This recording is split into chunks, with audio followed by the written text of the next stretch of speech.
यहाँ ये चार पार्ट्स हो गए, graph, vertices, area of triangle, shedding of the triangle. तो इन सभी पार्ट्स को करने में टाइम तो लगेगा, और टाइम लगेगा इसलिए क्योंकि ये क्वेश्चन आएगा मैक्सिमम मार्क्स का। नेक्स्ट क्वेश्चन कर रहे हैं हम, ये 9th क्वेश्चन है। Draw the graph of these equations, determine the vertex of the vertices of the triangle so formed and calculate the area of the triangle bounded by these lines and x axis. तो ये question important है, जो कि 3rd chapter से ये pair of linear equation से graphical method से एक क्वेश्चन बनता है जो, और ये लास्ट टाइम भी आया था। तो इस क्वेश्चन को हम करते हैं। देखो यहां पर ये वैल्यू है, तो इसको ग्राफिकल मेथड से करना है, तो इसका ग्राफ प्लॉट करना है। मतलब ये है, तो ये फर्स्ट इक्वेशन है हमारे पास और ये सेकंड इक्वेशन है। जब भी ग्राफिकल मेथड करना हो तो उसमें हमें क्या करना है, फर्स्ट इक्वेशन लो और इसमें एक वेरिएबल को एक तरफ रखो, बाकी सब वैल्यूज दूसरी तरफ ले जाओ। तो फ्रॉम फर्स्ट हम बताते हैं, फ्रॉम फर्स्ट हमें क्या पता है, x minus y plus 1 is equal to 0, ये वैल्यू हमें दे रखी है। तो हम x को एक तरफ रखते हैं, बाकी सब वैल्यूज ये जो y और ये 1 ये दूसरी तरफ हम ट्रांसपोज कर देते हैं इक्वल साइन से दूसरी तरफ। ये देखो ये लेफ्ट हैंड साइड है और ये राइट हैंड साइड है। अब हम राइट हैंड साइड में लेके जाते हैं इन दोनों वैल्यूज को, तो ये हो जाएगा y माइनस 1। अब इसमें हम y की वैल्यू एक कुछ ले, हम एक ले लेते हैं, तो x की वैल्यू क्या आ जाएगी इसके corresponding, 1 minus 1 that is equal to x is equal to 0। इसी तरह से यहां तीन वैल्यू लेनी है। y इज इक्वल टू मान लो 2 ले लेते हैं, तो x की वैल्यू क्या आ जाएगी, 2 minus 1 that is x is equal to 1 आ जाएगा।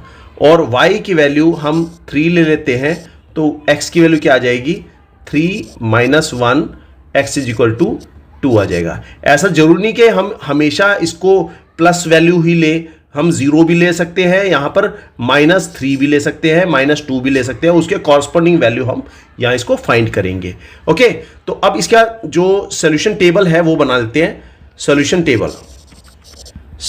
टेबल फॉर इक्वेशन फर्स्ट की सॉल्यूशन टेबल किस तरह से बनेगी, देखो यह बड़ा आसान है। यहां पर इस तरह से ये बॉक्स बनाओ, यहां पर लिख देते हैं हम x, यहां पे लिख देते हैं y। x की वैल्यू जब हमने, y की वैल्यू जब हमने 1 लिया तो x की वैल्यू कितनी आई, 0। y की वैल्यू जब हमने 2 लिया, y की वैल्यू जब हमने ये 2 लिया तो x की वैल्यू कितनी आई, 1। ओके, और ऐसे ही y की वैल्यू जब हमने 3 लिया तो x की वैल्यू आई इसकी कॉरस्पॉन्डिंग 2। तो ये सोल्यूशन टेबल बनाना है। उसके बाद अब लो सेकंड इक्वेशन, ये सेकंड इक्वेशन हमारे पास ये है 3x प्लस 2y माइनस 12। इसको ले लेते हैं, 3x plus 2y minus 12 is equal to 0 from second equation. ये हमारे पास सेकंड इक्वेशन है, माइनस प्लस माइनस देख लेते हैं, ठीक है। ओके, क्वेश्चन में भी ओके ठीक है। तो यहां पर अब इसमें हम एक साइड में, लेफ्ट साइड में हम एक वेरिएबल को रखते हैं, बाकी सब वैल्यूज को दूसरी तरफ लेके जाते हैं। हम x को यहां पे रखते हैं, यहां पर 3x इज इक्वल टू, ये दोनों वैल्यूज दूसरी साइड में चली जाएंगी, ये माइनस में है तो प्लस का 12 हो जाएगा, और ये प्लस का वैल्यू है, प्लस की वैल्यू है तो माइनस 2y हो जाएगा। ओके, और इसके बाद 3x यहां पर था तो x की वैल्यू क्या आ जाएगी, यहां x इसमें डिवीजन में चला जाएगा, 12 माइनस 2y डिवाइडिंग बाय 3, ये आ गया। ये 3 की वैल्यू हमने नीचे ले ली है।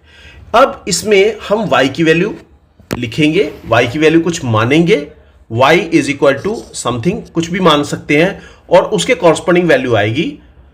अब यहां एक बात का ध्यान रखना, यहां पर है 12 और यहां पर है 3, तो 12 और 3 इसका हमें इस तरह से करना है कि जो मल्टीपल है 3 का मल्टीपल में आए, जो ऊपर वाली वैल्यू है वो जो न्यूमरेटर है हमारा वो 3 के मल्टीपल में आए तो आसानी रहेगी। ऐसा कुछ नहीं कि और कुछ भी वैल्यू आ सकती है, फ्रैक्शनल फॉर्म में भी आ सकती है, लेकिन हम जहां तक पॉसिबल हो सके ये y की ऐसी वैल्यू फाइंड करें, ऐसी वैल्यू पुट करें जिससे हमें यहां जो न्यूमरेटर में मिलेगी वैल्यू वो 3 के मल्टीपल में मिलेगी।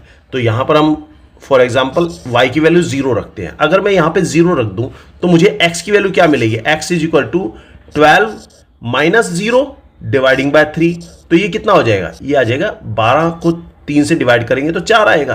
तो यहां सोल्यूशन क्या बन गए, सोल्यूशन बन गए 4 0। उसके बाद y की वैल्यू हम कुछ और पुट करते हैं, y इज इक्वल टू मान लो y की वैल्यू, अब कुछ और वैल्यू पुट करते हैं इसमें। y की वैल्यू अगर मैं 1 रखता हूं तो मुझे यहां पे 2 मिलेगा, 12 में से 2 गए तो इसका मतलब ये 10 आएगा, तो ये हम नहीं लेते। हम इसमें 2 रख के देखते हैं, 2 या 4, 12 में से 4 गए तो ये 8 आएगा। 8 3 के मल्टीपल में नहीं है। 3 रख के देखो यहाँ पे, 3 दूनी 6, 12 में से 6 गए। अब मैं 3 रखता हूं, y की वैल्यू 3 रखते हैं तो x की वैल्यू क्या मिलती है, 12 माइनस 2 गुणा में 3 डिवाइडिंग बाय 3। तो ये क्या आएगा, 12 माइनस 3 दूनी 6 डिवाइडिंग बाय 3, तो मुझे 6/3 मिल रहा है, तो इसका मतलब 2 मिल गया। तो सॉल्यूशन क्या बन गया हमारे पास, x की वैल्यू 2 और y की वैल्यू 3। ओके, तो इस तरह से पुट करना है हमें। फिर अब y की वैल्यू और कुछ पुट करो। मैं अगर यहां पर 4 रख देता हूं, 4 दूनी 8 हो जाता है, तो 12 में से 8 गए तो 4 बचेगा जो कि 3 का मल्टीपल नहीं है। मैं 5 रख के देखता हूं, 5 भी नहीं, 6 रख के देखता हूं। y की वैल्यू अगर मैं 6 रख दूं तो 6 दूनी 12 हो जाएगा, 12 में से 12 गए तो 0 ही आएगा, तो यहां पर 6 रख देते हैं, y की वैल्यू 6। तो x की वैल्यू कॉरस्पॉन्डिंग वैल्यू क्या मिलेगी, 12 माइनस 2 गुणा में 6 डिवाइडिंग बाय 3। x की वैल्यू मैंने यहां पे 6 y की वैल्यू मैंने यहां पे 6 रख दिया, तो ये कितना आएगा, 12 में से 12 गए तो इसका मतलब 0 बचेंगे, तो 0/3 का मतलब है 0। इसका मतलब यहां जो सोल्यूशन आया है वो x की वैल्यू 0 और y की वैल्यू 6।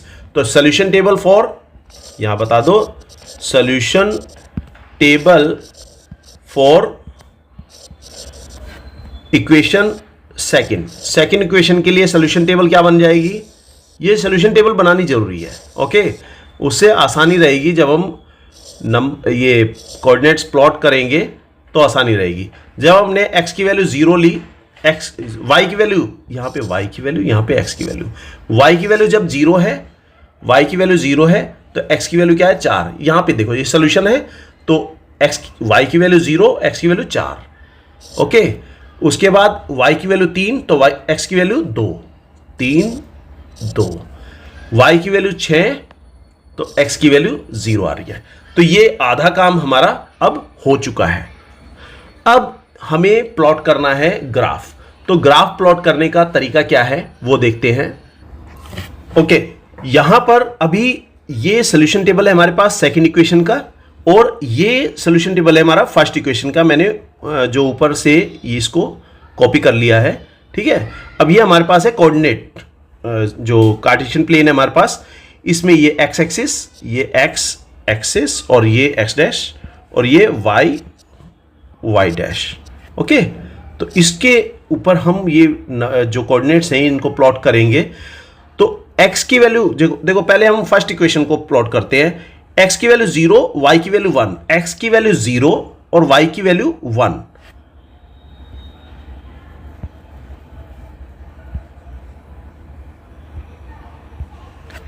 तो x की वैल्यू 0 लो और y की वैल्यू 1, तो ये 1 यहां पर आएगा। ये पॉइंट हमारा मार्क करेंगे हम, इसको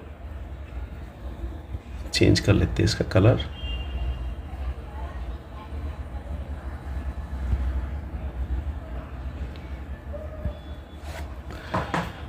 ओके, तो ये वाला पॉइंट हमारा बनेगा, ये x की वैल्यू 0 और y की वैल्यू 1, ये प्लॉट हुआ। उसके बाद x की वैल्यू है 2, x की वैल्यू है 1 और y की वैल्यू 2। अभी हम 0 पे खड़े हैं, ये हमारा 0 है, 0 पे खड़े हैं। 0 से 1 तक चले x पर, x एक्सिस पर 1 तक चले, और यहां पे अब हम यहां पहुंच गए। अब इसके बाद हमें y एक्सिस की तरफ पॉजिटिव साइड में 2 कदम चलना है, 1 2। तो ये पॉइंट हमारा बनेगा x की वैल्यू 1 और y की वैल्यू 2। इसके बाद x की वैल्यू है 2 और y की वैल्यू 3। अब x एक्सिस पे हमें कितना कदम चलना है, 2 कदम, 1 2। और y एक्सिस पर कितना चलना है, y साइड में पॉजिटिव साइड में 3 कदम चलना है, 1 2 3, तो ये पॉइंट हमारे को मिलेगा। ओके, तो ये इन सब को हम इसको मार्क कर देते हैं। ये है x की वैल्यू 2 और y की वैल्यू 3। अब मैं इसको अगर प्लॉट करूं तो ये हमारे पास एक लाइन मिल जाएगी।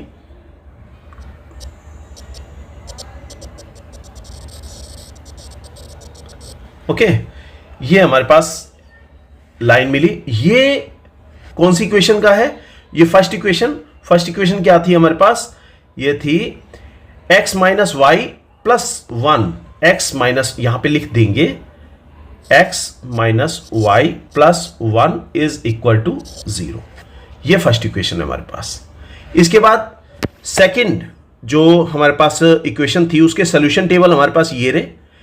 इनको प्लॉट करना है। x की वैल्यू यहां 0 है, x की वैल्यू 4 है तो y की वैल्यू 0 है।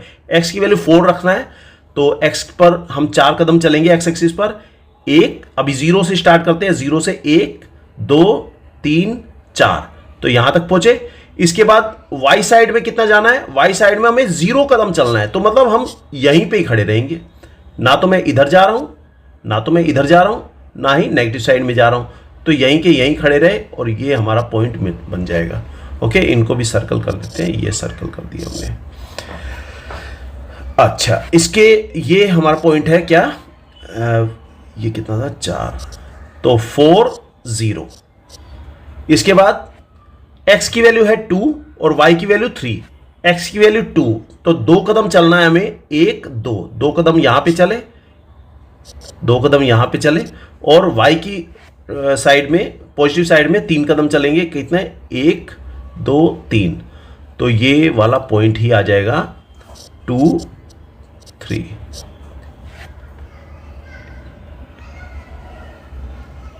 इसको डिफरेंट कलर से ले लेते हैं, ठीक है।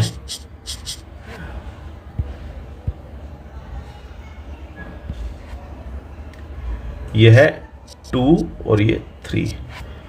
ये पॉइंट क्या था? ये 4 और ये 0, ठीक है।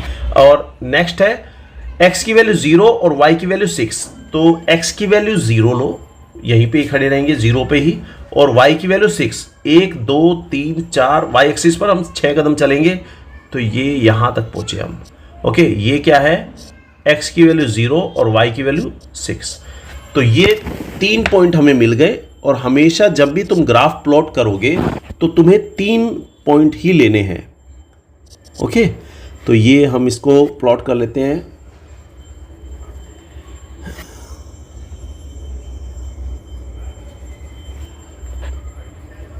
ये हमने इसका ग्राफ प्लॉट किया, ये सारे पॉइंट्स मिलेंगे, सारे पॉइंट्स मिलेंगे, ये आ जाएगा। अब हमारे पास एक ट्राइंगल बन रहा है। ये ट्राइंगल क्या है? ये ट्राइंगल है, इसका नाम दे देते हैं हम, इसका नाम है ए बी सी। इसके बाद क्वेश्चन में कहा है कि जो ट्राइंगल एक्स एक्सिस के साथ और ये दोनों लाइंस के साथ बन रहा है, ये ए बी सी, इसकी वर्टिसेस बतानी है। तो वर्टिसेस हम कैसे बताएं? यहां पर देखो, ए वर्टिसेस कहां से पता चलेगी? जहां पर ये दोनों लाइंस एक दूसरे को इंटरसेक्ट कर रही हैं। कहां कर रही हैं? देखो, कॉमन पॉइंट हमारा 2 3 बन रहा है, तो ए के वर्टेक्स क्या हो जाएंगे? ए के वर्टेक्स हो जाएंगे 2 3। ओके, यहां बता दिया मैंने। इसके बाद बी के वर्टेक्स हो जाएंगी जहां पर ये लाइन एक्स एक्सिस को इंटरसेक्ट कर रही है, उस पॉइंट को हम बी पॉइंट बता रहे हैं। तो -1 0 ये वर्टेक्स हो जाएगी बी की। और ये सेकंड लाइन, ये कहां पे इंटरसेक्ट कर रही है एक्स एक्सिस को? ये कर रही है 4 0 पर। तो सी के कोऑर्डिनेट्स क्या हो जाएंगे?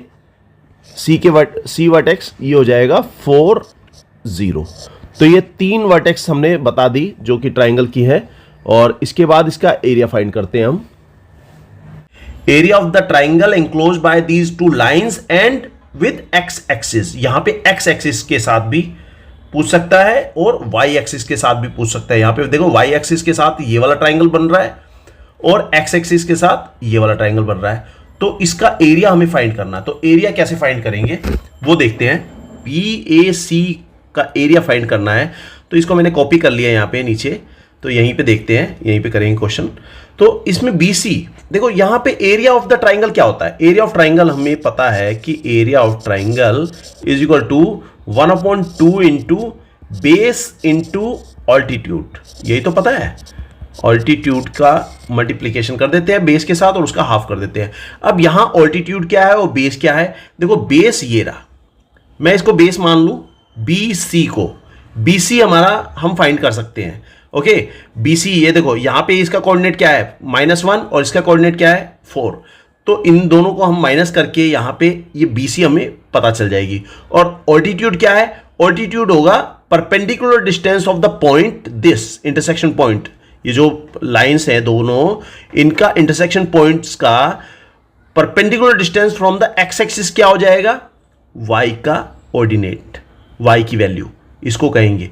तो ये हमने 9th क्लास में पढ़ा था कि perpendicular distance of a point from x axis is equal to the y की वैल्यू, और perpendicular distance of the point from y axis वो होती है x की वैल्यू। देखो 1, ये 1 पॉइंट और ये 2 पॉइंट, यहाँ पे दो यूनिट यहाँ पर है और 3 यूनिट यहाँ पर है। तो हमें निकालना है इसका एरिया। तो इसका ऑल्टीट्यूड क्या लेंगे हम, AD, इसको मैंने AD मार्क कर दिया, यहाँ पे A, इसको कह दो A और ये है D, AD लेंगे। तो यहाँ पर हम BC बताएं, BC इज इक्वल टू क्या आएगा, ये आ जाएगा x2 minus x1। x2 minus x1 ये फाइंड करो कैसे, x2, यहां पर x2 को मैंने क्या कहा 4, ये 4 है यहां पर, ये 4 में से माइनस करो किसे, x1 को। x1 क्या है यहां पर, x1 है यहां पर -1, तो ये फाइंड करेंगे तो 4 - 5, ये माइनस माइनस ये हो जाएगा प्लस, 4 और ये माइनस माइनस ये हो जाएंगे +1। तो ये आ जाएगा BC हमारे पास आ जाएगा 5। ओके, और इसी तरह से हम AD की वैल्यू फाइंड करेंगे। AD इज इक्वल टू ये हमें 3 यूनिट ही पता चलेगी, 3 यूनिट है, और ये यहां पे यूनिट लिखना जरूरी है। एक बात और, फॉर एग्जाम्पल ये नेगेटिव में भी वैल्यू आ सकती है, हो सकता है कि नेगेटिव में आ रही हो।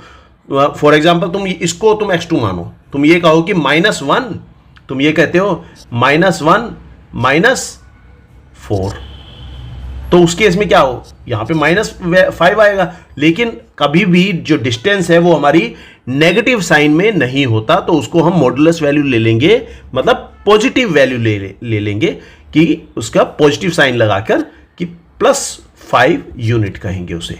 ओके, तो ये ध्यान रखना जरूरी है। तुम कंफ्यूज हो जाओ कि कहीं तुमने इस तरह से कर दिया, तुमने x2 तुमने मान लिया -1 को और x1 मान लिया 4 को, तो यहां पर कंफ्यूजन आ जाएगा, -5 आ जाएगा। तो इस पे कंफ्यूज मत होना, तुम इसको प्लस वैल्यू ले लेना और 5 यूनिट कह देना। अब एरिया फाइंड करो, area of triangle ABC is equal to 1/2 into base क्या है BC इंटू ऑल्टीट्यूड क्या है AD। तो ये आ जाएगा 1/2 इंटू बेस हमारे पास है 5 यूनिट इंटू AD कितना है 3 यूनिट, तो ये आ जाएगा स्क्वायर यूनिट। इसे लगाना जरूरी है क्योंकि एरिया हम फाइंड कर रहे हैं, एरिया जो भी होता है वो स्क्वायर यूनिट में होता है। तो दिस इज इक्वल टू 5 या 15/2, तो ये इतना स्क्वायर यूनिट आ जाएगा, जिसे हम 7.5 स्क्वायर यूनिट भी कह सकते हैं। तो ये क्वेश्चन इंपॉर्टेंट है, मैक्सिमम मार्क्स का आएगा जो भी आएगा। लास्ट में जो क्वेश्चन है उसमें कहा है कि also shade the triangle, triangle को शेड करना है। ये ट्राइंगल हमारे पास ABC ये रहा, इसको ट्राइंगल को शेड कर देंगे। ये करना है यहां से, आप पेंसिल से भी कर सकते हैं, पेंसिल से ही करना है। मैं यहाँ कलरफुल कर देता हूँ इसको, ये शेड कर देते हैं। ओके, इस ट्राइंगल के जितना भी एरिया है उसको हम शेड कर देंगे इस तरह से। हमने ट्राइंगल के एरिया को शेड कर दिया और ये क्वेश्चन कंप्लीट। देखो अब इसमें कितने पार्ट्स हो गए क्वेश्चन के, क्वेश्चन में बहुत पार्ट्स बन गए हैं। पहली बात तो इसके इसका ग्राफ प्लॉट करना है। पहली बात, इसका ग्राफ प्लॉट करना है। दूसरा, इसकी वर्टेक्स बतानी है, वर्टिसेस जो हैं वर्टिसेस बताएंगे। और तीसरी बात, इसका ट्राइंगल का एरिया फाइंड करना है, एरिया ऑफ ट्राइंगल। और लास्ट में शेड द ट्राइंगल को शेड करना है। ओके, यहां ये 4 पार्ट्स हो गए, graph, vertices, area of triangle, shedding of the triangle. तो इन सभी पार्ट्स को करने में टाइम तो लगेगा, और टाइम लगेगा इसलिए क्योंकि ये क्वेश्चन आएगा मैक्सिमम मार्क्स का।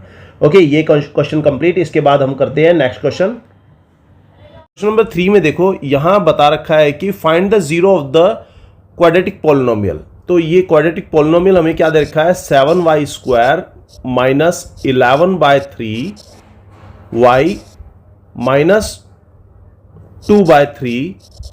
ये हमें एक पॉलिनोमियल दे रखा है py। इस py के जीरोस फाइंड करने हैं, और उन जीरोस से जो वेरीफाई करना है कि relationship between the zeros and the coefficients. तो पहले हम ये देखें कि इसके जीरोस फाइंड करने हैं, वो कैसे फाइंड करेंगे। Fourth zero of the polynomial, 4 zeros of polynomial, we have to find py must be equal to 0।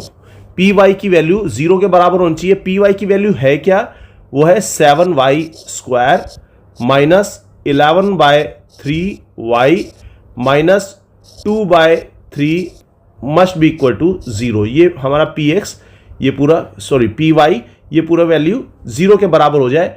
तो इसको हम आगे करें, लेकिन यहां पर देखो कि ये डिवीजन में दे रखा है, तो इसको डिवीजन में ये सिंप्लीफाई करना पड़ेगा। तो हम क्या देखें, यहां पर 7/1 है, यहां 1 है, यहां 3 है, यहां 3 है। इन तीनों का हम एलसीएम अगर फाइंड करें तो वो 3 आएगा, करके देख लेना।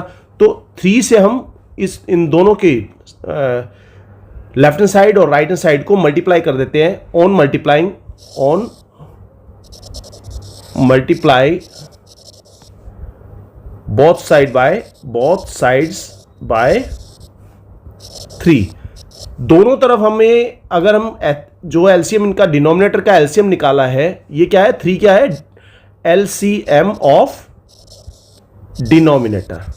डिनोमिनेटर का एलसीएम निकाला है हमने, और उससे हम इसको लेफ्ट हैंड साइड और राइट हैंड साइड को मल्टीप्लाई कर रहे हैं। तो यहां पर मल्टीप्लाई करेंगे तो ये क्या आएगा, 7 या 21y² माइनस, मैं देखो यहां पर 3 की मल्टीप्लाई 11 में करूं और डिवीजन में यहां 3 है, तो 3 से 3 कैंसिल हो जाएगा। तो मैं डायरेक्ट यहां पर क्या लिख दूं, 11y माइनस, उसी तरह से 3 से मैं 2/3 को मल्टीप्लाई कर रहा हूं। यहां पर 3 की मल्टीप्लाई करेंगे, अगर मैं 3 की मल्टीप्लाई करूं तो मुझे क्या मिलेगा, मुझे यही मिलेगा, 3 से 3 कैंसिल हो जाएगा, तो ये 2 मिलेगा इज इक्वल टू, और 3 की मल्टीप्लाई अगर 0 में करेंगे तो हमें क्या मिलेगा, हमें 0 ही मिलेगा। अब ये एक इक्वेशन बन गई, नॉर्मल इक्वेशन बन गई। वैसे तो वो भी नॉर्मल ही थी, उसको भी हम सॉल्व कर सकते थे, लेकिन ये इक्वेशन को सॉल्व करने का तरीका आसान रहेगा। अब इस बात को देखना कि ये हमने जो 9th क्लास में भी पढ़ा था इसके बारे में, इसके फैक्टराइज करने के लिए, तो वही हम करने जा रहे हैं यहां पर। तो इसमें क्या करते हैं कि ये जनरल फॉर्म है हमारे पास, ax² plus by, general form है ये, ax² plus bx plus c is equal to 0। यहां a की वैल्यू क्या है, 21, b की वैल्यू यहां -11 और c की वैल्यू -2। हम यहां पर इसको मल्टीप्लाई कर दो, 21 को मल्टीप्लाई करो 2 से, a और c की मल्टीप्लाई करेंगे, कितना आएगा, -42। ओके, इस बात को ध्यान रखना, ये -42, इसके माइनस साइन को अलग रख दो, और यहां हम इसके मॉडुलस वैल्यू लेते हैं, पॉजिटिव साइड ले लेते हैं। तो यहां पे 42 का फैक्टराइजेशन देखो कितना होता है, 2 से करेंगे 21 आएगा, फिर 2 से नहीं होगा, 3 से करेंगे 7 आएगा, 7 1 जा तो यहां पे ये फैक्टर आ गए 2 3 7 1। इन 4 फैक्टर से हमें मल्टीप्लाई करके केवल 2 ऐसे फैक्टर बनाने जिनका मल्टीप्लीकेशन तो 42 होगा और उनका माइनस, यहां पर देखो माइनस साइन है ना, तो उनका सब्ट्रैक्शन करेंगे। सब्ट्रैक्शन करके हमें क्या मिलना चाहिए? -11। ओके, अगर यहां पर प्लस का साइन है, ये अगर मैं प्लस का साइन देखूं तो मुझे जो वैल्यू है, जो यहां पर 2 फैक्टर्स बनेंगे उनका एडिशन कहेंगे हम। अगर यहां प्लस का साइन है तो एडिशन कहेंगे। अभी यहां पर माइनस का साइन है तो हम माइनस करेंगे, उनका सब्ट्रैक्शन करेंगे। तो सब्ट्रैक्ट करके कैसे बनेंगे? 7 या 21 दूनी ये नहीं होता, तो हम देखें 7 की गुणा 2 में करें तो 14 हो जाएगा, 14 की गुणा 3 में करें तो 42 होता है, और अगर मैं 14 में से माइनस करूं 3 तो मुझे 11 मिल जाएगा। तो वही काम हम यहां पे कर देते हैं। तो 21y square 14y 3y -2 is equal to 0। मैं जब भी इस तरह से क्वेश्चन करता हूं, इस क्वेश्चन को करता हूं इस तरह के, तो मैं यहां पर पहले साइन नहीं लगाता। यहां से मैंने ये फैक्टर्स निकाल लिए, फैक्टर्स 14 और 3 आ गए, इनको मैंने यहां पे रख दिया 14 और 3। अब ये देखो कि 14 और 3 दोनों का मल्टीप्लीकेशन मुझे कितना चाहिए? ये -42 चाहिए। माइनस साइन है ना यहां पर माइनस साइन है, इसलिए मुझे इसका नेगेटिव साइन चाहिए। तो यहां 14 और 3 को अगर मैं दोनों को एक जैसे निशान दे दूं तो माइनस नहीं आएगा, दोनों को मैं अगर नेगेटिव साइन दे दूं तब भी नहीं आएगा। तो इसका मतलब दोनों का निशान अलग अलग होने चाहिए, एक प्लस का होना चाहिए और एक माइनस का होना चाहिए। तो कौन सा प्लस का हो और कौन सा माइनस का हो वो कहां से पता चलेगा? वो पता चलेगा हमें यहां -11 से। यहां -11 दे रखा है, ये माइनस का साइन है, ये माइनस का साइन अगर प्लस का होता तो प्लस लगाते, माइनस का होता तो माइनस लगाते। कहां? जो सबसे बड़ी वैल्यू है इन दोनों में से, 14 और 3 में जो सबसे बड़ी वैल्यू है उस पर वही साइन लगा दो जो साइन यहां पर है। ये वाला साइन हम यहां लगा देंगे। अगर यहां पे प्लस का साइन है, अगर यहां प्लस का साइन है तो यहां पर भी प्लस का साइन आएगा, बड़ी संख्या हम प्लस की बता देंगे। अब तुम चेक कर सकते हो इसको आराम से कि मैं अगर -14 में से प्लस का 3 इसको सब्ट्रैक्ट करता हूं तो मुझे -11 मिलेगा, और -14 की मल्टीप्लाई 3 में करता हूं तो मुझे -42 मिलेगा, जो कि मल्टीप्लीकेशन है 21 और 2 का, 21 और -2 का मल्टीप्लीकेशन है। ओके, अब यहां पेयरिंग हो गई, ये पेयरिंग हो गई। पेयरिंग मतलब ये ग्रुपिंग कर दो, इसको ग्रुपिंग कर दो। अब इन जो आगे वाले ग्रुप में और ये पीछे वाले ग्रुप में, इस आगे वाले ग्रुप में क्या कॉमन है पहले ये देखो। यहां पर देखो इसका सबसे बड़ा टेबल जो 21 और 14 को 14 जिसमें आता है वो है 7, तो यहां पे 7 लिखो। इसके बाद क्या कॉमन है? यहां पर y कॉमन है, y लिखो, ब्रैकेट बंद, 7 या 21, 3y -7 दूनी 14 प्लस, ऐसे ही यहां पर ये जो साइन है, यहां पे प्लस का साइन है तो मैंने प्लस का साइन दे दिया, अगर माइनस का होता तो मैं माइनस का देता। अब यहां पर इन दोनों में 3y और 2 में क्या कॉमन है? 1 कॉमन है, तो ये वापस यही आ जाएगा, 3y -2 इज इक्वल टू 0। इसके बाद 7y, यहां पर देखो ये वैल्यू, ये पूरी 3y -2 और 3y -2 दोनों टर्म्स में है, तो 3y -2 मैंने कॉमन निकाल लिया और मुझे क्या मिला? 7y + 1 is equal to 0। अब या तो ये वैल्यू 0 है या ये वैल्यू 0 है। क्यों? क्योंकि मैं 5 की गुणा 2 में करूं तो मुझे 0 मिलेगा? नहीं मिलेगा कभी भी। 5 की गुणा मैं अगर 0 में करता हूं तब 0 मिल जाएगा, 0 की गुणा अगर 2 में करता हूं तब भी 0 मिलेगा, 0 की गुणा अगर 0 में करता हूं तब भी 0 मिलेगा। इसका मतलब इन दोनों को मल्टीप्लाई कर रहे हैं जब, तो मल्टीप्लाई करने पर हमें 0 मिल रहा है। इसका मतलब या तो ये 0 है या ये 0 है। हम इन दोनों को 0 बता देते हैं कि 3y -2 इज इक्वल टू 0 और 7y + 1 इज इक्वल टू 0। तो ये जब हम सिंप्लीफाई करेंगे तो y की वैल्यू क्या आ जाएगी? ये -2 इधर जाएगा तो ये आ जाएगा प्लस का 2 डिवाइडिंग बाय 3, और यहां पे +1 इधर जाएगा तो ये आ जाएगा y इज इक्वल टू -1/7। तो ये हमारे पास है अल्फा और ये है अल्फा हमारे पास बता दिया हमने 2/3 और बीटा हमने बता दिया -1/7। दो रूट्स हमें, दो जीरोस हमें मिल गए यहां पर। Zeros of the equation, zero of the polynomial are, zeros of polynomial are alpha is equal to 2/3 और बीटा इज इक्वल टू -1/7। अब इसके बाद हमें एक और काम करना था कि find the verify the relationship between the zeros and coefficient. तो जीरोस और कोफिशिएंट में रिलेशनशिप बताना था। तो पोलिनोमियल हमारे पास है p y is equal to 7y² - 11/3y - 2/3। ये हमें पोलिनोमियल दे रखा है, इसको हमने जर्नल फॉर्म से कंपेयर कर लिया तो हमें क्या मिलेगा, a की वैल्यू क्या मिली 7, b की वैल्यू मिली -11/3 और c की वैल्यू मिली -2/3। यहां सम ऑफ जीरोस की बात करें तो दो तरीके से सम ऑफ जीरोस निकालेंगे। सम ऑफ जीरोस, तो ये दो तरीके से कैसे निकालना है, अल्फा प्लस बीटा। एक बार तो हम इसके कॉफिशिएंट्स को ले लेंगे। कॉफिशिएंट से क्या फॉर्मूला है, -b/a। ओके, और एक बार लेंगे जब एक्चुअल हमारे अल्फा और बीटा की वैल्यूज हैं उनसे लेंगे। तो अभी हम कॉफिशिएंट से निकालने जा रहे हैं। तो माइनस ऑफ b कितना है हमारे पास -11/3, तो माइनस ऑफ -11/3 ये किया, होल डिवाइडिंग बाय, यहां पर देखो ये 7 है, a की वैल्यू क्या है 7 है, तो मैंने 7/1 ले लिया। तो 7/1, क्योंकि फ्रैक्शन को फ्रैक्शन से डिवाइड कर रहे हैं तो इस तरह से लेने में आसानी रहती है, ताकि हम 1 की मल्टीप्लाई ऊपर कर दें और मिडल वैल्यूज जो है उनकी मल्टीप्लाई बीच में नीचे कर दें। तो ये माइनस से माइनस मल्टीप्लाई हो जाएगा तो प्लस आ जाएगा 11 मल्टीप्लाइंग बाय 1 ये ऊपर चला गया, होल डिवाइडिंग बाय जो मिडल बीच वाली वैल्यूज हैं उनको मल्टीप्लाई करके नीचे लिख देते हैं 7 की गुणा 3 में। तो ये वैल्यू आ जाएगी हमारे पास इज इक्वल टू 11/21।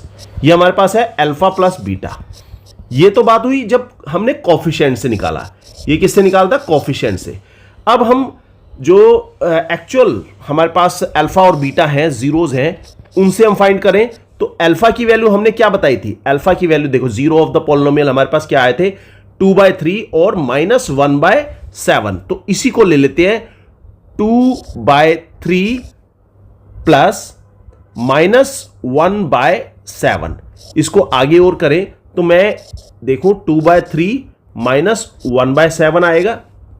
इसको अगर सिंप्लीफाई करो तो हमें क्या मिलेगा दोनों का एलसीएम कितना आएगा 7 या 21, और मुझे इसे 21 बनाना है तो मैं यहां पर क्या मल्टीप्लाई करूं, 7 से मल्टीप्लाई करूं। अगर 7 से यहां पे करेंगे तो ऊपर भी करेंगे, तो 7 दूनी 14 आएगा। या फिर इसको इस तरह से समझो कि अभी मैं इसको एक्चुअल में मल्टीप्लाई कैलकुलेट कर देता हूं, उसके बाद समझाता हूं इसे। ये इसका इन दोनों का एलसीएम 21 आया, इस 3 से इस 21 को डिवाइड करो, 7 आया, 7 की गुणा ऊपर 2 में कर दो, 7 दूनी 14, माइनस इस 7 से 21 को डिवाइड करो, 3 आया, 3 की गुणा 1 में कर दो, 3 एकम 3 आया। तो ये वापस हमें 11/21 ही मिलेगा, जो कि वेरीफाइड है। यहां हमने जब कॉफिशिएंट से करा था अल्फा बीटा और यहां एक्चुअल अल्फा बीटा का प्लस करा था, तो दोनों वैल्यू सेम आ रही हैं, तो ये वेरीफाइड। Okay, verified. अभी मैं इसके बारे में बता रहा था, इसको प्लस करने का तरीका क्या है। देखो यहां पर प्लस करने का तरीका ये है कि 2/3 है -1/7 है, इन दोनों का एलसीएम कितना आता है 21 आता है।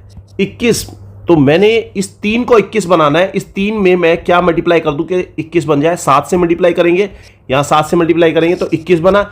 अगर मैं नीचे मल्टीप्लाई कर रहा हूं तो ऊपर भी मुझे मल्टीप्लाई करना पड़ेगा, 7 दूनी 14 माइनस इस 7 को मल्टीप्लाई करना है, 21 बनाना है। इसको क्या मल्टीप्लाई करें, 3 से मल्टीप्लाई करें, तो यहां पर हमने 7 या 21 करा। अगर मैं 3 से यहां मल्टीप्लाई कर रहा हूं, नीचे डिनोमिनेटर में मल्टीप्लाई कर रहा हूं, तो न्यूमरेटर में भी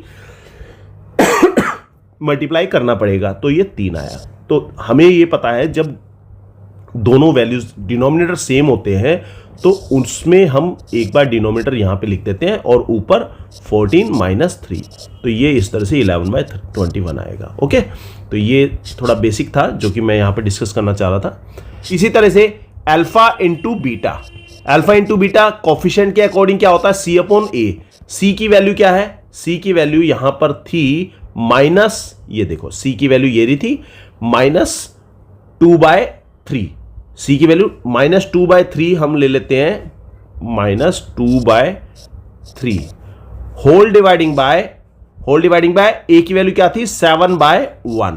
तो वही बात, इन जो एक्सट्रीम्स हैं उनकी मल्टीप्लाई ऊपर कर दो, -2 की मल्टीप्लाई 1 में, और जो मिडल वैल्यूज हैं 3 की मल्टीप्लाई 7 में कर दो नीचे डिनोमिनेटर में। 7 दूनी ये 2 एकम 2 और ये 7 तिया 21, ये वैल्यू आ गई जब हमने कोफिशिएंट से प्रोडक्ट ऑफ जीरोज फाइंड करा। अब एक्चुअल प्रोडक्ट ऑफ जीरोज जो हम जीरोज लेके उसको मल्टीप्लाई करके देखें तो क्या बनेगा, जीरोज हमारे पास क्या है, ये रहे जीरोज, ये 2/3 और -1/7, तो वही कर देते हैं 2/3 इंटू -1/7, तो वापस वही आएगा 2 एकम 2 माइनस का 2 अपॉन ये 21, ये वैल्यूज आ गई। तो दोनों सेम है तो वेरीफाइड।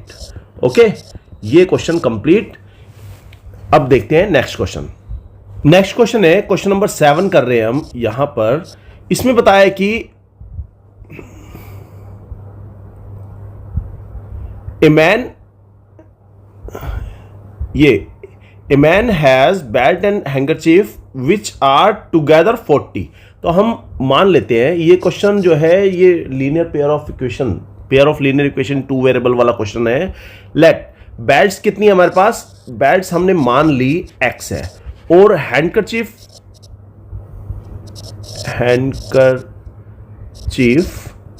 ये हमारे पास है y। तो अकॉर्डिंग टू क्वेश्चन हमें बता रखा है कि x प्लस वाई दोनों का सम टुगेदर हमें कितने बता रखे हैं, 40। तो ये 40 बताए हैं, तो ये हमारे पास पहली इक्वेशन आ जाएगी x plus y -40 that is equal to 0। ये हमारे पास पहली इक्वेशन आ जाएगी। और हमेशा ये बात ध्यान रखना कि जब भी हम इक्वेशन बनाएंगे हम एक आदत बना लें कि हम राइट साइड में हमेशा 0 रखें, बाकी सब वैल्यूज को एक तरफ ले आए। उससे क्या होगा, हालांकि मैंने अगर राइट साइड में यहाँ पे 40 लिख रखा है तब भी क्वेश्चन हो जाएगा, सॉल्व हो जाएगा, लेकिन कभी कभी दिक्कत आती है क्वेश्चन। अब इसके बाद इफ ही हैड 5 हैंकरचीफ मोर, अगर उसके पास ज्यादा होते हैं हैंकरचीफ, कितने होते हैं, इफ यहां पे जो रुमाल है उसके पास हैंकरचीफ उसके पास है y प्लस 5, 5 ज्यादा है, पहले y थे अब उसके पास 5 और ज्यादा आ गए। और बेल्ट्स कितनी है, बेल्ट्स हैं उसके पास, बेल्ट्स 5 कम है, तो 5 कम है तो पहले x थी अब 5 कम हो गई। तो उसके अकॉर्डिंग उसने कहा कि the number of handkerchief become 4 times the number of belts. तो हैंकरचीफ जो है यहां पर वो 4 टाइम्स ऑफ बेल्ट हो जाते हैं।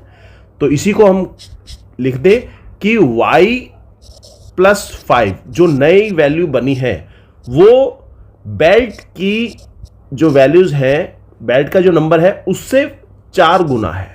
ओके, यहां पर यह बात ध्यान रखना है कि कौन किसके 4 गुने के बराबर है। Handkerchief become 4 times of the number of belt, तो नंबर ऑफ बेल्ट जो हमने नए बने हैं उसका 4 गुना हैंकरचीफ के वैल्यू के बराबर है जो नई वैल्यू बनी है।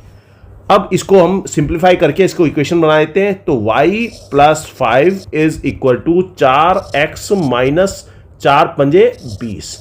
तो सब वैल्यूज को मैं दूसरी साइड में ले जाता हूं, लेकिन लिखता मैं लेफ्ट साइड में हूं। यहां पे 4x पहले से था, -20 भी था, -20। ये y की वैल्यू दूसरी साइड जाएगी, लेकिन मैं लिख इधर रहा हूं y, और ये 5 इधर जाएगा तो ये -5 बराबर 0। ओके, इस साइड में 0 आ गया तो ये आ जाएगा 4x और ये -y और माइनस ये -20 है और ये -5 है, तो -25 इज इक्वल टू 0। ये हमारे पास आ गई सेकेंड।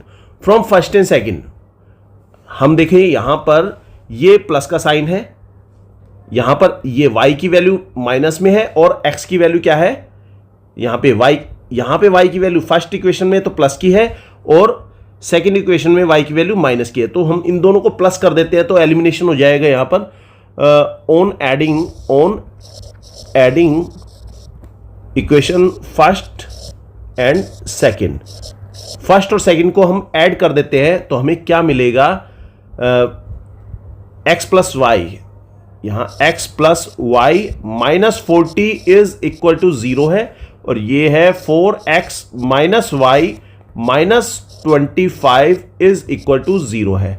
जब इसको सिंप्लीफाई करेंगे, ऐड करेंगे तो साइन चेंज करने की जरूरत नहीं है, ये माइनस और ये प्लस दोनों कैंसिल आउट हो गए, ये आ गया 5x -65 इज इक्वल टू 0। ये 40 और 25 कितने हो गए, 65, तो 5x इज इक्वल टू 65 और x की वैल्यू कितनी आ गई, 65/5 और ये x की वैल्यू आ गई 13 और put x is equal to 13 in equation first में रख दो। x plus y -40 is equal to 0 था तो x की वैल्यू मैंने 13 रख दी, plus y -40 is equal to 0, तो y की वैल्यू कितनी बनी, y -27 इज इक्वल टू 0, मतलब y की वैल्यू 27 आ जाएगी।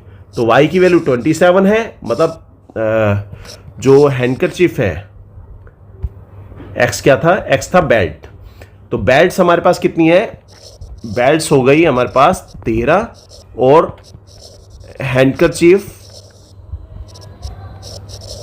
ये हो गया हमारे पास 27। अब इस क्वेश्चन को हम अगर वेरीफाई करें, इसको चेक करने की कोशिश करें तो देखो, अगर वो कहता है कि हैंकरचीफ कितने 5 ज्यादा थे, फॉर एग्जांपल मैं यहां पे लिख देता हूं, हैंकरचीफ कितने थे, 5 ज्यादा थे, ये 5, ये अभी कितने 27 + 5, ये कितने हो गए, ये हो गए 32 और बेल्ट 5 कम है तो 13 - 5 तो ये हो गए 8। तो तुम देख रहे हो 8 का पहाड़ा पढ़ दो, 8 चौक 32, तो 32 हो रही है। ओके, तो ये हमारा क्वेश्चन सही हुआ है। इसके बाद नेक्स्ट क्वेश्चन देखते हैं। नेक्स्ट क्वेश्चन है ये 8th क्वेश्चन। ये बड़ा इंटरेस्टिंग क्वेश्चन है, इसको मैंने सॉल्व करा तो मुझे भी कंफ्यूजन हुआ कि इसका आंसर ये इतना कैसे आ सकता है। लास्ट में जब हम इसका आंसर चेक करोगे तुम, तो तुम्हें भी लगेगा कि ऐसा पॉसिबल कैसे हो सकता है। ओके, इस क्वेश्चन को करते हैं। देखो इसमें क्या कहा है कि the age of the father is twice the age of the 2 children, twice the sum of the age of 2 children. तो यहां पर क्वेश्चन नंबर हम 7 कर रहे हैं, तो लेट हम मान लेते हैं, लेट एज ऑफ फादर की एज क्या है, वो हमने x मान ली, जो प्रेजेंट एज है x ईयर्स, और sum of ages of 2 children. अब इस 2 को ध्यान रखना, 2 children is equal to y years. अगर हम ये देखें यहां पे 2 को, इसको ध्यान रखना, ये क्वेश्चन जब भी आएगा इस तरह से, अगर ये फॉर्मेट आएगा तो यहां पे 2 दे सकता है, 3 दे सकता है, 4 दे सकता है। ओके, तो अब उसने कहा है कि अकॉर्डिंग टू क्वेश्चन हमारे पास क्या बन रहा है कि फादर की एज जो प्रेजेंट एज है वो बच्चों के, 2 बच्चों के एजेस के सम का ट्वाइस है, 2 टाइम्स ऑफ y, जो sum of the ages of 2 children का ट्वाइस है। यहां पे ये बता रखा है, the age of the father is twice the sum of ages of his 2 children. तो उसके अकॉर्डिंग हमने ये लिख दिया, इसको कह दो हम फर्स्ट कह देते हैं, ठीक है। इसके बाद आफ्टर, उसने कहा है कि आफ्टर 10 ईयर्स, 10 साल के बाद क्या हो रहा है, 10 साल के बाद जो होगा उससे पहले हम इनकी एज बता दें कि 10 साल के बाद इनकी एज क्या होगी, आफ्टर 10 ईयर्स। यहीं पर हमें जो इसमें नई चीज़ जो है वो यहाँ पे ध्यान रखनी है कि एज ऑफ फादर क्या हो जाएगी, एज ऑफ फादर 10 साल के बाद एज ऑफ फादर क्या हो जाएगी, दैट इज इक्वल टू पहले x थी अब x प्लस 10 हो जाएगी। किसी की भी एज 10 साल के बाद क्या होगी, उसमें 10 साल जोड़ देंगे। ओके, फिर age sum of the age of, उसने जो नेक्स्ट 10 ईयर के बाद बताई है उसने, after the 10 years the age of father will be 3/4 of the sum of the age of his 2 children. जो sum of the age of 2 children after 10 years क्या हो जाएगी, यहां पे बता देते हैं, sum of the ages of 2 children. तो 2 बच्चों की एजेस का सम क्या होगा, पहले तो y था, अब इसमें हम क्या जोड़े, कई बच्चे क्या करते हैं इसमें 10 जोड़ देते हैं, जो कि गलत है। अगर यहां पर 2 बताया है, 2 बच्चे बताए हैं, तो यहां 2 बच्चों की एज जुड़ जाएगी 20 ईयर्स। अगर यहां पर मान लो, यहां पर अगर 3 बताया होता, अगर यहां 3 बच्चे बताए होते, तो यहां 30 जुड़ेगा 10 साल के बाद। क्यों, क्योंकि 2 बच्चे हैं हमारे पास, एक ए है और एक बी है। इसकी प्रेजेंट एज मान लो 5 साल है और इसकी प्रेजेंट एज मान लो 7 साल है। 10 साल के बाद इसकी एज कितनी हो जाएगी, इसका सम क्या हो जाएगा, 5 और 10, 5 और 7 कितने हो गए, ये हो गए 12।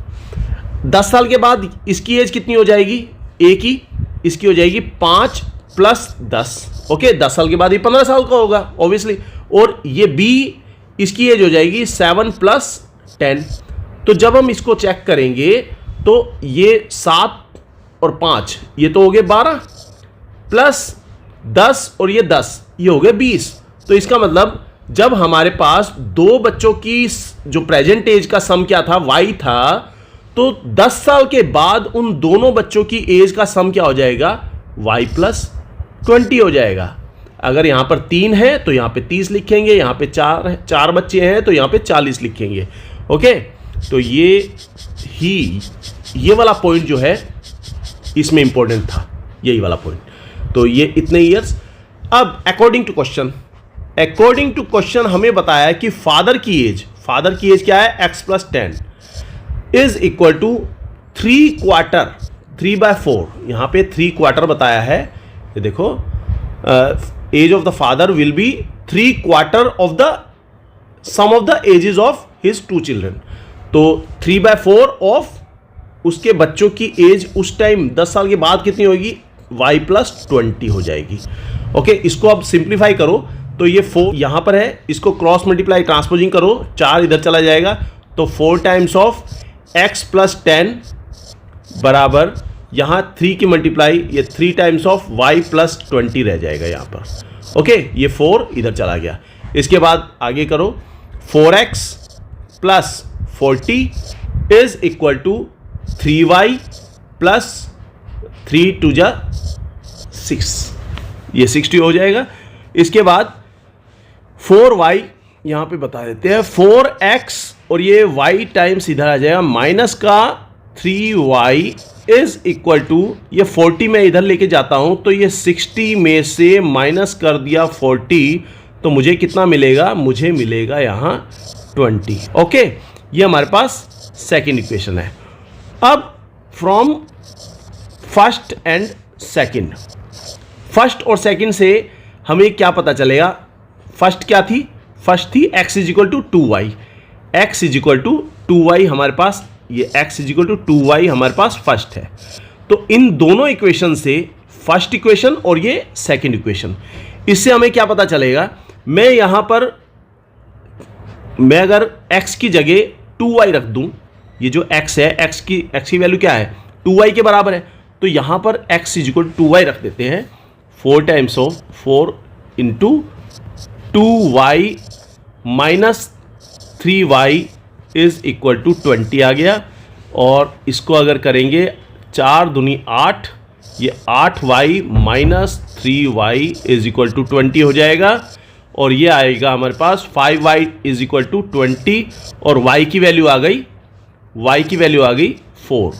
ओके, 4 5 × 20, तो y की वैल्यू हमें 4 मिली। तो तो x की वैल्यू कितनी मिलेगी, put y is equal to 4 in first क्या थी हमारे पास, फर्स्ट थी x is equal to 2y थी, तो x क्या आ जाएगा 2 times of 4, x is equal to 8।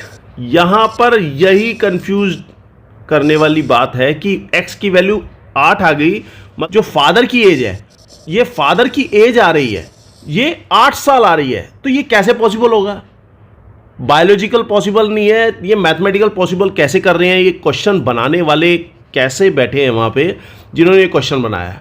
Okay, जो भी है हमने सॉल्व कर दिया है, ये मैंने इसको 2-3 बार चेक कर लिया कि किस तरह से पॉसिबल है, इसको वेरीफाई भी कर लिया, ओके है क्वेश्चन, ये हमारा आंसर सही आ रहा है, कहीं से गलती नहीं है, क्वेश्चन सही है, क्वेश्चन के अकॉर्डिंग हमारा यहाँ पर 8 ही आना चाहिए नहीं आएगा। तो ये क्वेश्चन बनाने वालों को सोचना चाहिए कि थोड़ा सा तरीके से क्वेश्चन बनाए जो रियलिस्टिक लगे। ओके, तो ये क्वेश्चन हुआ हमारा कंप्लीट। नेक्स्ट क्वेश्चन देखते हैं।